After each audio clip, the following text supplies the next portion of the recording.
Acting, जासूसी, इश्क, jail और मौत। उस जासूस की ये पूरी कहानी है। एक्टिंग के शौक ने उसे पाकिस्तान जाकर सबसे बड़ा नाटक करने का मौका दिया। वहाँ प्रेम हुआ, घर बसाया, बेटा हुआ। पाकिस्तान की सेना में मेजर भी बन गया। लेकिन एक दिन कुछ ऐसा हुआ कि वतन लौटने के सारे रास्ते हमेशा के लिए बंद हो गए। भारत में जब भी जासूसों की चर्चा होती है, उस शख्स का नाम जुबान पर जरूर आता है। आज की पीढ़ी शायद उस नाम से परिचित ना हो, लेकिन जब भी भारतीय जासूसों पर कोई कहानी पर्दे पर आती है तो बड़े अदब के साथ उस जाबाज के चर्चे होते हैं। भारत ही नहीं, किसी भी देश के लिए वो अदृश्य शक्तियाँ होती हैं जिनके दम पर मुल्क बिना जंग लड़े दुश्मन की मूवमेंट पर नज़र रखता है। वो कोई और नहीं, जासूस होते हैं। आज हम भारत के ब्लैक टाइगर कहे जाने वाले रविंद्र कौशिक के बारे में जानेंगे। जब भी किसी मुल्क में दूसरे देश के खिलाफ भरोसा कम होता है तो वहाँ सिक्योरिटी एजेंसीज की भूमिका बढ़ जाती है। ना तो पाकिस्तान मानता है, ना भारत की जासूसी जैसा कोई मिशन होता है, लेकिन यह दशकों से चला आ रहा है। और ऐसी स्थिति में अगर जासूस पकड़े जाते हैं तो सरकार उन्हें कभी अपना नहीं कहती है। यह बात जासूसों को भी पता होती है, लेकिन यहीं पर आता है फ़र्ज और राष्ट्र प्रेम। रविंद्र कौशिक की बहन शशि वशिष्ठ एक इंटरव्यू में कहती हैं कि हम 4 भाई बहन थे और मेरे से छोटा रविंद्र और उससे छोटा एक और था। सबसे छोटी एक बहन थी। चारों में वह सबसे ज़्यादा चंचल और सुंदर था। उसकी शक्ल एक्टर विनोद खन्ना से काफ़ी मिलती थी। जब वो रास्ते से निकलता था तो लोग उसे विनोद खन्ना के नाम से ही बुलाते थे। वह खुद को एक्टर ही समझने लगा था। श्री गंगानगर के कॉलेज में रविंद्र ने पढ़ाई की थी। बीकॉम पढ़ते समय उसकी उम्र करीब 20 साल रही होगी। एक्सपर्ट बताते हैं कि पाकिस्तान के खिलाफ जासूसी मिशन पर जाने वाले ज़्यादातर लोग पाक बॉर्डर से जो लगे क्षेत्र होते हैं वहीं से जाते हैं। रविंद्र के साए की तरह वो अजनबी उसका पीछा कर रहा था। वह हर चीज़ को नोट कर रहा था। रविंद्र को एक्टिंग का बहुत शौक था। स्टेज पर जाने का, बॉर्डर से सीन में आना उसे बेहद पसंद था। वो मानो एक्टिंग में काफ़ी अच्छा था। देश से जुड़े नाटक में वो अपनी एक्टिंग से लोगों को बांध कर रखता था। एक नाटक में उसे इस तरह से दिखाया गया था कि चीन के लोगों ने उसे पकड़कर पीटा है और उसके शरीर पर जख्म हो गए हैं। देखने वालों को सब सच लग रहा था। ऑडियंस देखकर रोने लगी थी। लखनऊ में पहली बार रविंद्र की नज़र ऑडियंस में बैठे उस शख्स पर पड़ी थी। बहन बताती है कि लखनऊ में रॉ वालों ने उसकी होशियारी देखी थी। मुलाकात हुई, तारीफ हुई और आगे कहा गया कि तुम्हारे लिए एक बड़ा काम है। कहा गया कि अगर देश के लिए सच में कुछ करना चाहते हो तो दिल्ली आकर मिलो।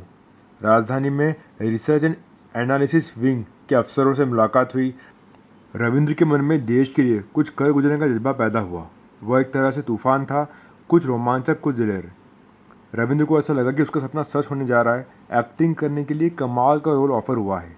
फर्क इतना था कि यह किरदार असली ज़िंदगी में निभाना था। मिशन मिला, रॉ का एजेंट बनकर पाकिस्तान में एक मुसलमान की तरह ज़िंदगी गुजारना है। भारत सरकार को वहाँ से खुफिया जानकारी पहुँचानी थी। इस काम के लिए अच्छे खासे पैसे मिल रहे थे, लेकिन यह सब उसे गुप्त रखना था। उस समय अमृतसर पठानकोट वाला क्षेत्र इंटेलिजेंस एजेंसियों के लिए बड़ा सेंटर हुआ करता था। वहाँ 2 महीने की ट्रेनिंग होती थी। मुस्लिम नाम दिया गया और इस्लाम के बारे में जानकारी भी। उर्दू बोलना पढ़ना सिखाया गया। रविंद्र अरबी पढ़ना भी सीख गए। मैप देखना बताया गया। हथियारों की पहचान बताई गई। जासूसी करने के गुर सिखाए गए।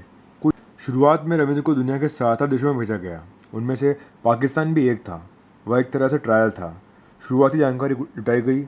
1 साल बीत गया और 3-4 बार रविंद्र पाकिस्तान हुआ है। भारतीय एजेंसियों को ऐसा लगा कि रविंद्र और भी बड़ा काम कर सकते हैं। एक अलग प्लान बना। परमानेंट स्पाई बनाकर उन्हें पाकिस्तान भेजने की योजना बनाई गई। बहन को भी पता नहीं चल पाया क्योंकि वो खुद भी हंसता था और सबको हंसाता रहता था। सुबह अचानक रविंद्र घर से गायब हो गए। उनकी अब नई पहचान थी।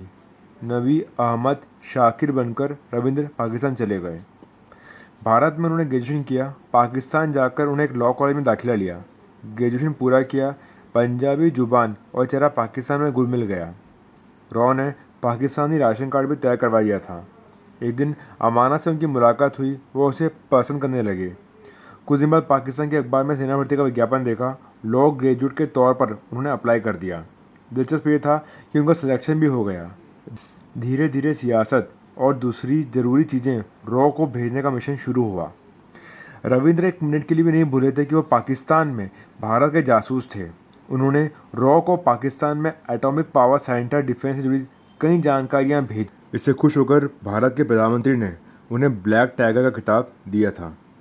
रॉ के अफसरों के कहने पर रविंद्र ने घर वालों को बताया था कि वह दुबई में काम करते हैं। 1981 में उन्हें भाई की शादी में भारत आने की इजाज़त मिल गई। वह सबके लिए गिफ्ट लेकर आए थे, किसी के लिए जैकेट तो किसी के लिए सूट। सबको बताया कि दुबई में उनकी बढ़िया जॉब है। किसी को पता नहीं चल पाया कि वह पाकिस्तान में रह रहे थे। रविंद्र के पिता एयरफोर्स में थे। घर वाले दबाव बनाने लगे कि अब शादी कर लो। रविंद्र ने बताया कि उसने शादी कर रखी है। उन्होंने बताया कि लड़की का नाम अमानत है। बहन शशि बताती है कि उसकी बात सुनकर पापा को बहुत बुरा लगा। उसने भी बताया कि पत्नी को बच्चा होने वाला है। यह सुनकर सभी हैरान रह गए। घर वालों ने आखिरी बार 1981 में उसे देखा था। जब अरीफ पैदा हुआ तो रविंद्र यानी नबी अहमद ने सोचा था कि वह उसे माँ से ज़रूर मिलवाएगा। अमानत को पता नहीं था कि उसका शौहर एक हिंदुस्तानी है। 1983 में इनायत मसीह नाम के पंजाब के जासूस को पाकिस्तान भेजा जाता है। उसे पाकिस्तानी सेना में नबी अहमद के नाम से नौकरी कर रहे शख्स से कराची में मिलने को कहा गया। जिन्ना गार्डन में मुलाकात हुई, वहाँ कोई नहीं था। पाकिस्तान पुलिस अचानक रेड करती है और वह पकड़ लिए जाते हैं। दरअसल पाकिस्तान पहुँचते ही इनायत मसीह को पकड़ लिया गया था। टॉर्चर करने पर उसने बता दिया कि रविंद्र कौशिक नाम का शख्स नबी अहमद बनकर पाकिस्तान सेना में नौकरी कर रहा है। उसी से मिलने वह आया था। तब तक नबी अहमद यानी रविंद्र पाकिस्तान सेना में मेजर बन चुके थे। 83 में उन्हें सियालकोट जेल में डाल दिया गया। उन्हें यकीन था कि पकड़े जाने की खबर मिलते ही भारत सरकार उन्हें छुड़वा लेगी, लेकिन ऐसा कुछ भी नहीं हुआ। फिल्मों में यह दिखाया जाता है कि उससे भी बुरा सलूक पकड़े जाने पर किया जाता है। करीब 3 साल तक उन्हें 5x5 की कोठी में रखा गया। उन्हें रोशनी तक नहीं दिखाई देती थी। रविंद्र ने 1-2 पत्र उर्दू में भेजे थे। घर वालों को किसी से उर्दू पढ़वाना पड़ता था। तब जानकारी मिलती थी क्योंकि पिताजी का पहले ही निधन हो चुका था। एक जेलर को उस पर रहम आ गया। वह जेलर के बच्चों को पढ़ाने लगा। सूरतगढ़ रेडियो स्टेशन के कार्यक्रम पाकिस्तान की जेल में भी सुने जाते थे। उन्होंने घर वालों को लिखा था कि यहाँ मिट्टी की खुशबू प्रोग्राम सभी सुनते हैं। रविंद्र ने रेडियो स्टेशन से भी अपील की थी कि परिवार वालों को कुछ समाचार दे दिया जाए। रविंद्र कौशिक की बहन की छोटी बेटी आयु को किसी बहाने से रेडियो स्टेशन पर बुलाया गया। वहाँ दूसरे तरीके से जानकारी पूछते हुए रेडियो के जरिए रविंद्र को घर वालों का समाचार पहुँचाया गया। रविंद्र कौशिक ने पाकिस्तान की जेल में वह प्रोग्राम सुना। उन्हें वहीं से पता चला कि उनके पिता का निधन हो चुका है। भाई भी वहाँ से शिफ्ट होकर जयपुर चला गया है। रविंद्र कौशिक को एहसास हो गया था कि अब वह शायद कभी जेल से छूट नहीं पाएगा। उससे अपने बेटे की तस्वीर राही को संभाल कर रखने को कहा। आखिरी चिट्ठी रविंद्र ने घर वालों को भेजी और बताया कि उसे सांस की बीमारी है, दवा भिजवा दो। सांस लेने में तकलीफ़ हो रही थी। उसने कहा था कि वह परिवार को एक बार देखना चाहता है।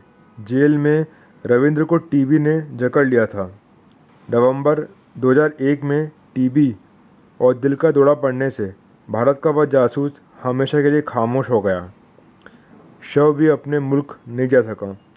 मुल्तान जेल में उसे दफना दिया गया। परिवार वालों के दिल में ये दर्द आज भी है कि रविंद्र की भेजी हुई सूचनाएं ने देश में करीब 20,000 से ज़्यादा जवानों की जान बचाई होगी, लेकिन भारत सरकार ने उसे बचाने के लिए कुछ नहीं किया। खैर, ब्लैक टाइगर आज भी भारतीयों के दिल में जिंदा है।